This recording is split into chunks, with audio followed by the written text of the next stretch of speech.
Shalom para pemirsa yang ada di tanah air dimanapun saudara berada.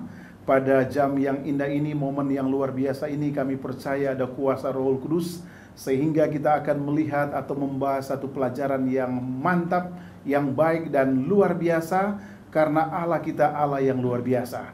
Kita akan melihat bagaimana seorang Nabi Yoel. Di dalam kitab-kitab kecil di dalam perjanjian lama, kita sudah bahas bagaimana hubungan Allah dengan bangsa Israel, bagaimana hubungan Allah dengan bangsa Yehuda, sehingga tercipta satu pemahaman yang sederhana bahwa Allah ingin membawa umat-umatnya untuk lebih dekat menuju kepada keselamatan yang luar biasa. Dan pada saat ini kita akan melihat bagaimana poin-poin yang pentingnya akan kita bahas tentang latar belakang Yoel. Tetapi sebelum itu saya akan membacakan di dalam buku Yoel 2 ayat 11, dikatakan sebagai berikut. Dan Tuhan memperdengarkan suaranya di depan tentaranya, pasukannya sangat banyak, dan pelaksana firman-Nya kuat. Betapa hebat dan sangat dahsyat hari Tuhan, siapakah yang dapat menahannya? Saudara dan saudari, para pemirsa yang ada dimanapun saudara berada, ada satu pokok pikiran, central problem yang dialami oleh bangsa Israel dan suku Yehuda, khususnya di dalam konteks pemahaman yang sederhana. Dikatakan bahwa Allah dapat menggunakan krisis untuk membuat umatnya peka terhadap baik ketergantungan mereka kepadanya dan kebutuhan mereka akan pembaruan dan reformasi. Mengapa Yoel dipilih? Berdasarkan latar belakang sebagai seorang, kalau saya katakan pelajaran yang lalu kita sudah bahas bagaimana hubungan Allah dengan Israel sebagai suami istri, sebagai orang tua dan anak. Dan pada saat ini ada satu pemahaman tentang nabi kecil, Nabi Yoel, tentang latar belakangnya sebagai seorang petani. Baik, terima kasih Pak Andre Kaunang. Satu hal yang sangat menarik ini pelajaran sekolah sahabat kita mengenai Allah yang kudus dan adil. Perlu sedikit saya jelaskan latar belakang Yoel ini. Penulisan sekitar tahun 760-an sebelum Masehi, sesudah Masehi tentunya. Dan ini dekat dengan pembuangan ke Babylon. Jadi beberapa amaran-amaran diberikan kepada bangsa itu, dan Allah memilih seorang nabi itu sesuai dengan kebutuhan zaman itu. Sebelumnya Nabi Hosea, Jehovah Hesef, dan juga ini adalah nama berikut dari nabi ini adalah mencerminkan pekabaran yang dia sampaikan. Namanya adalah Yoel, Jehovah Has Elohim. Jehovah itu adalah Allah. Kenapa ini bisa begitu menarik dia punya pekabaran? Karena bangsa Yehuda secara khusus waktu itu mereka sedang memikirkan bahwa mereka sedang makmur. Kemakmuran itu mereka lupa satu tugas, bahwa Allah menginginkan mereka menjadi saksi bagi manusia di sekitar mereka berada. Tapi mereka melakukan jauh dari harapan Tuhan. Maka Tuhan memberikan satu amaran kepada mereka untuk mengingatkan mereka bahwa Jehovah Has Elohim. Yang sangat menarik di sini adalah kenapa dia sepertinya harus dikatakan Jehovah itu adalah Allah. Karena mereka sudah menyembah Allah lain, di mana di waktu itu di daerah Yehuda sudah banyak penyembahan berhala. Ada banyak tempat-tempat untuk tempat untuk penyembahan kepada dewa-dewi dan juga jauh dan semakin jauh dari Tuhan. Jadi Allah mengingatkan melalui Nabi Yoel ini bahwa dia adalah Tuhan. Tuhan dalam konteks ini sesuatu tokoh yang berkuasa, memberikan satu kekuatan melebihi daripada Allah yang mereka sembah yang lain. Jadi saya lihat di sini Jehovah Has Elohim ini adalah Yoel ini nabi untuk pekabaran waktu itu, tapi pekabarannya itu bukan hanya untuk Israel pada waktu itu, bukan hanya untuk Yehuda, tapi untuk masa yang akan datang. Sering disebut bahwa Yoel ini adalah nabi akhir zaman. Kita ketahui ada beberapa tulisan pada waktu Petrus berbicara, waktu dikatakan, apakah kalian sedang mabuk? Oh tidak, katanya. Ini adalah kegenapan nubuatan Nabi apa? Nabi Allah Joel. Bahwa orang-orang muda dan taruna-taruna akan bernubuat dan yang lain. Jadi ada satu hal, pekabaran jauh sebelum akhir zaman sudah diberikan Tuhan amaran. Dan amaran itu kepada bangsa Yehuda waktu itu, ada beberapa dalam pelajaran sama kita ini akan kita dalami lebih mendalam. Prinsipnya dia ada satu yang harus disadari oleh bangsa Yehuda waktu itu, bahwa mereka ini merasa makmur, itu kemakmuran segalanya, sehingga mereka punya ilah-ilah yang lain. Dan aplikasinya juga untuk saat sekarang ini, ada banyak orang merasa ada sekarang ini yang disebut dengan teologi prosperity. Kalau kita sudah menyembah Tuhan pasti makmur. Tidak ada itu. Alkitab katakan dan Yesus katakan, jikalau kau mengikut aku, pikul apa? Salib. Ada kuk yang akan diberikan kepada kita. Jadi ini secara sederhana dulu untuk menjelaskan latar belakang dari Nabi Joel ini. Apa yang ditinggalkan belalang pengerip telah dimakan belalang pindahan. Apa yang ditinggalkan belalang pindahan telah dimakan belalang pelompat. Dan apa yang ditinggalkan belalang pelompat telah dimakan belalang pelahap. Pastor, ada yang menarik. Kalau kita lihat kronologis dari bangsa Israel, ada satu strategi yang meleset dari mereka adalah mindset mereka yang kurang didelete ya, dalam bahasa komputer.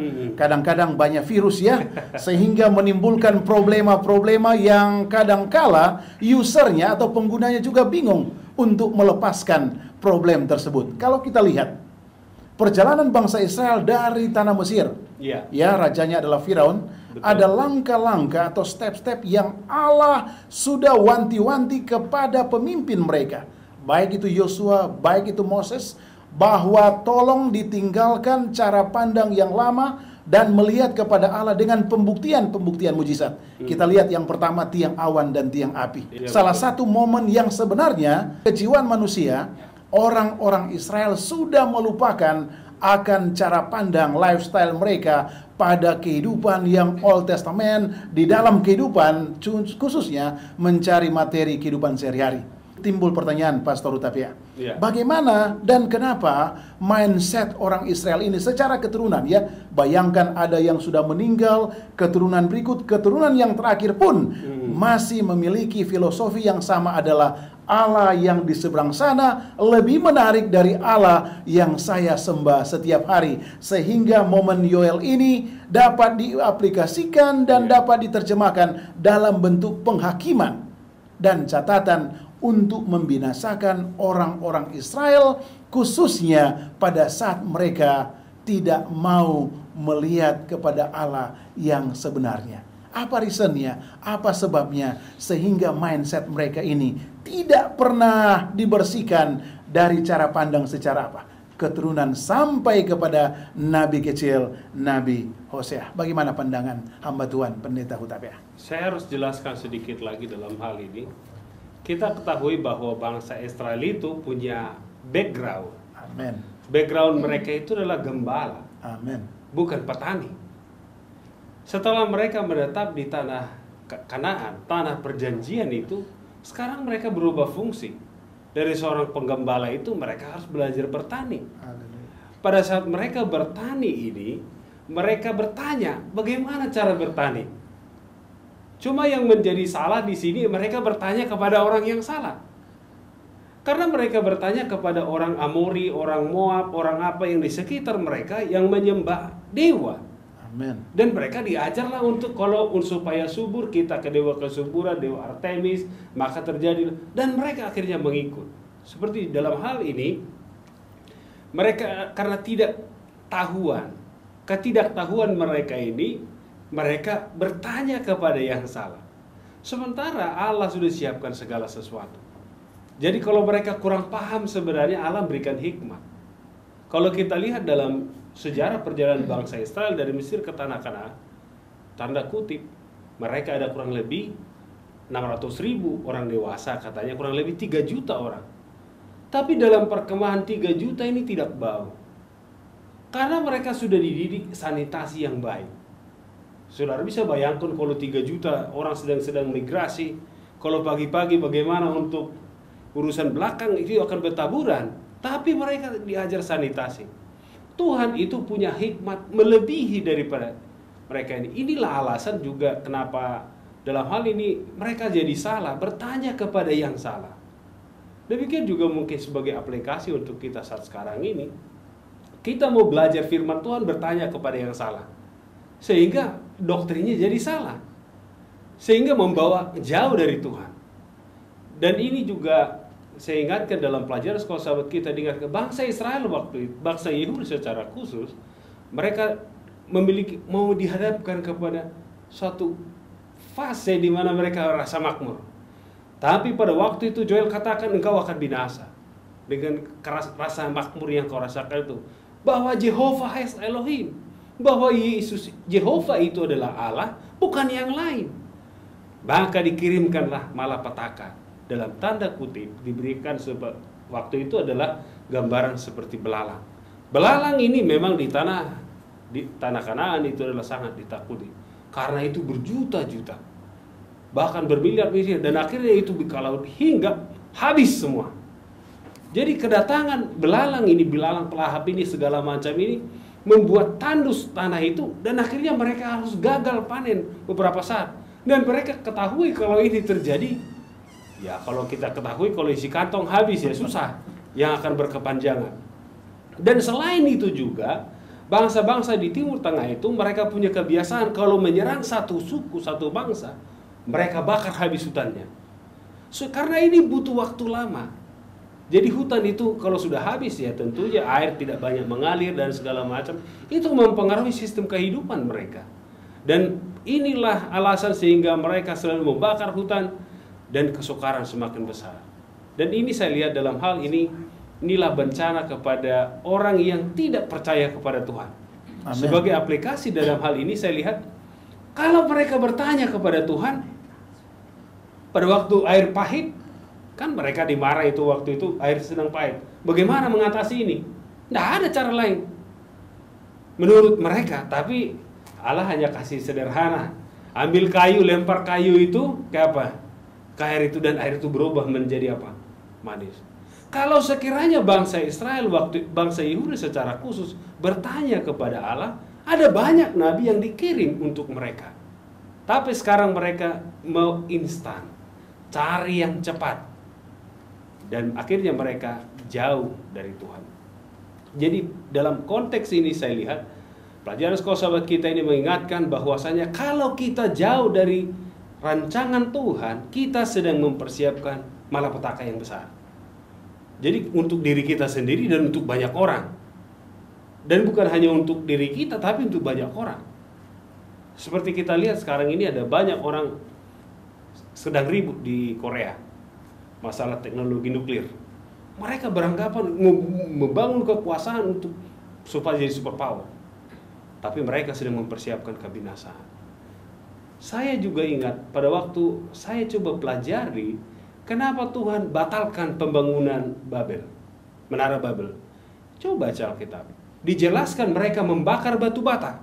Batu bata ini mempunyai waktu yang terbatas. Pada waktu batu bata itu sudah kembali ke tanah. Coba batu bata letakkan di atas tanah, dia akan kembali ke tanah. Pondasi bangunan itu akan hancur, dan itu membuat malapetaka yang lebih besar. Dan Allah tidak menginginkan itu. Manusia itu menggunakan bersandar kepada pikiran sendiri, itu akan membuat malapetaka. Seperti sekarang ini, capek orang berbicara untuk go green. Karena teknologi sekarang ini, motor, mobil di mana-mana, terjadi polusi, maka terjadilah yang disebut dengan greenhouse effect. Ada bocor ozon dan segala macam, malapetaka kita rasakan. Kalau saya ingat saya waktu kecil, jam 10 pagi masih enak berjemur. Jangan coba berjemur sekarang jam 10 pagi karena sudah terlampau panas. Inilah konsekuensi. Jadi kita perlu juga bertanya, jangan kepada tempat yang salah, tapi bertanya kepada Allah. Supaya dia kasih solusi. Dan itu tidak akan memberikan bencana bagi kita kalau kita lebih banyak bertanya sama Tuhan. Satu pemahaman di dalam satu kutipan dikatakan di sini bahwa mengapa Allah membiarkan ini terjadi. Bisa menimbulkan pertanyaan dan efek positif kepada bangsa Israel. Pertama adalah akibat dari perbuatan bangsa Israel, maka moral secara rohani mereka gagal. Yang kedua, dengan adanya penghakiman, maka sebagian besar juga bangsa Israel diselamatkan dengan ada amarannya dari Yoel.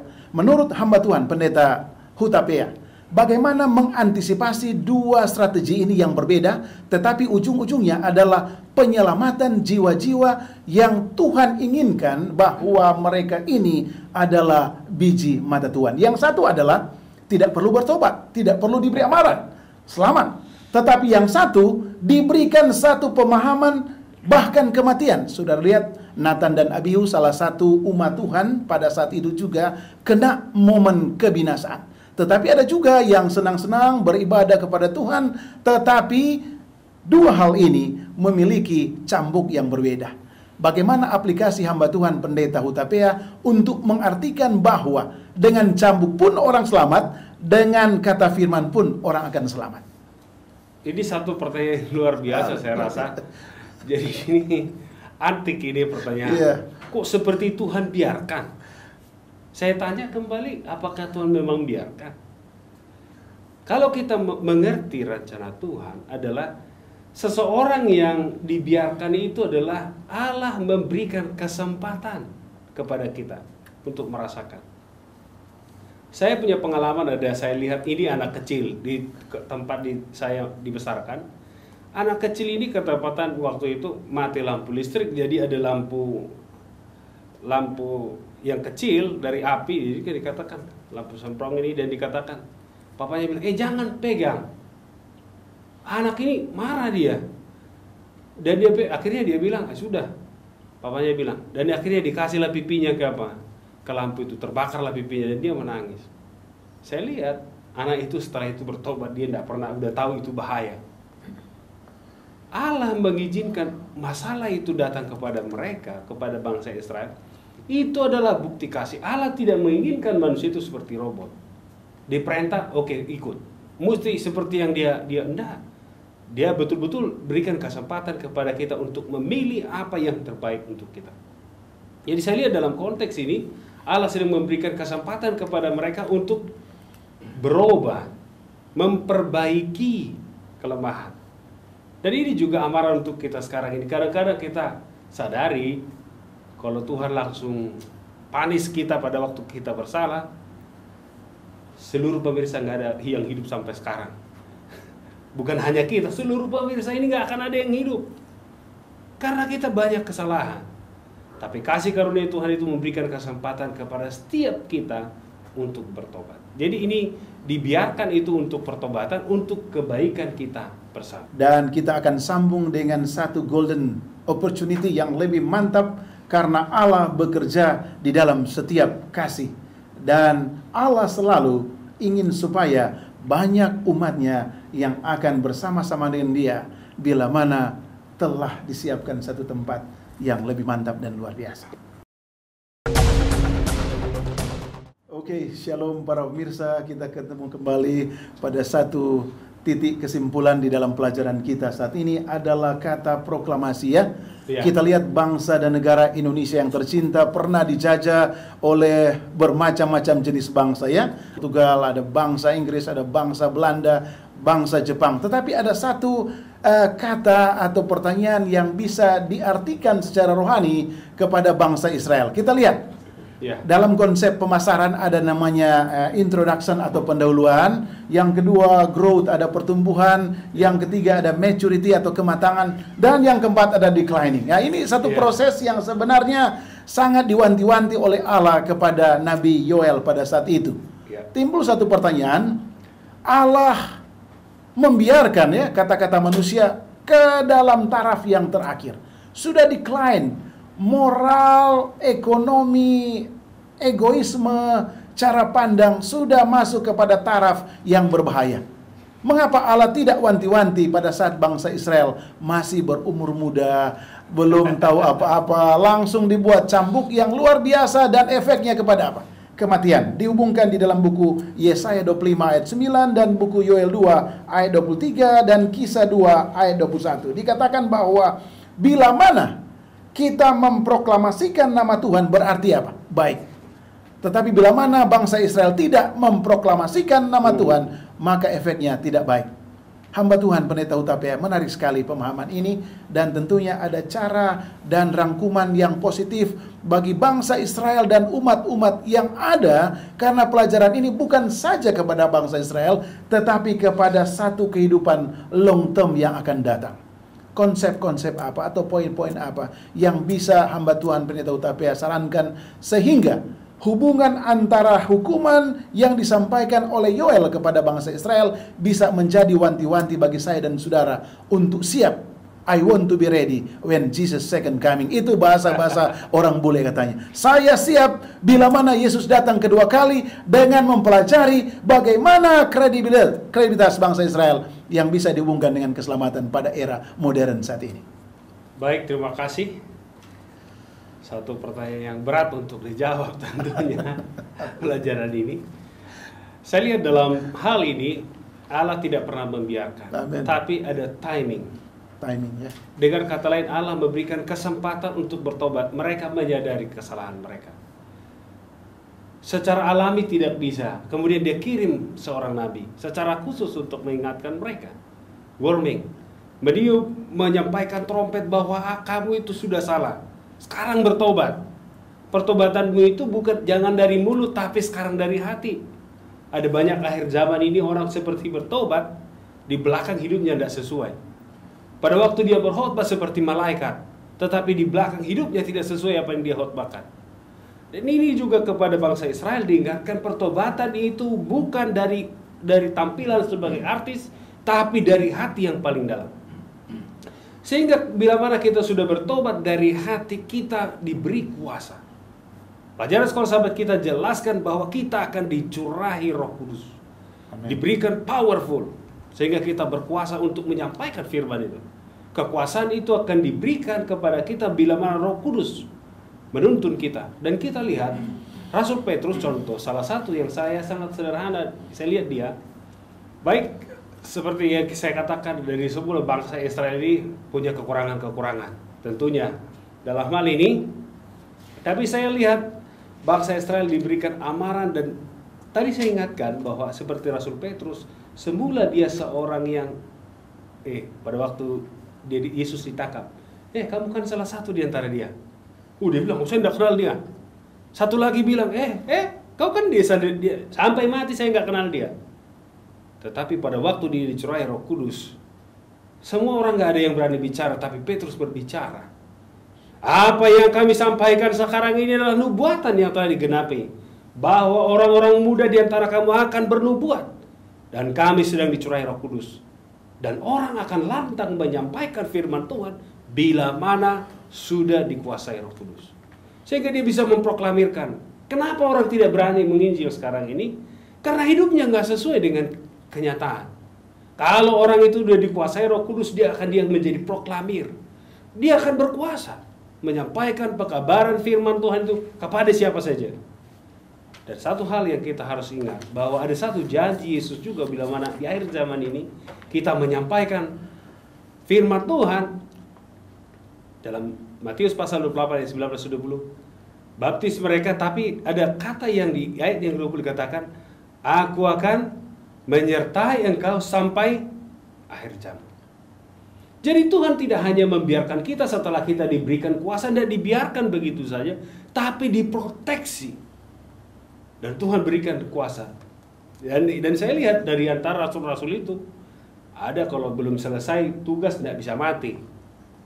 Yohanes Kekasih digoreng nggak mati karena dia masih punya pekerjaan. Amin. Dan apapun pekerjaan kita, saudara pemirsa sekalian juga, dan kita yang hadir di sini, saya rasa bahwa Allah bila mana telah memberikan kesempatan kepada kita untuk menjadi proklamator kabar keselamatan, Yehovah has Elohim, bahwa Jehovah itu adalah Allah yang dulu di dalam kitab perjanjian lama, Jehovah itu adalah, kemudian kita kenal dalam perjanjian baru Yesus.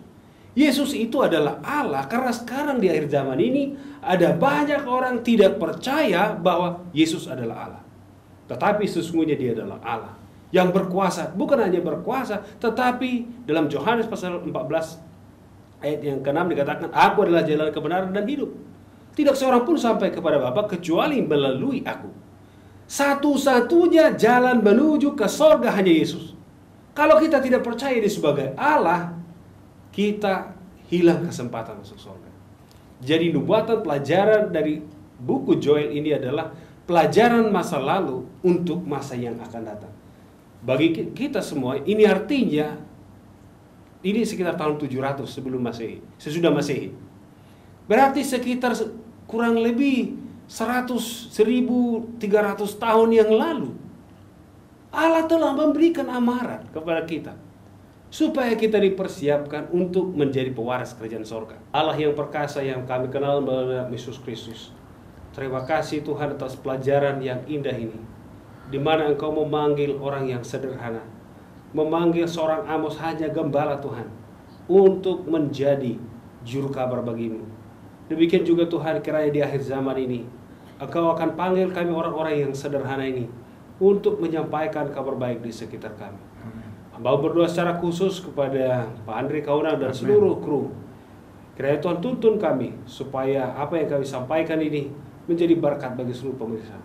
Demikian juga Tuhan, kami berdoa kepada seluruh pemirsa yang mendengarkan dan juga menonton acara ini. Tuhan memberkati mereka. Tuhan kiranya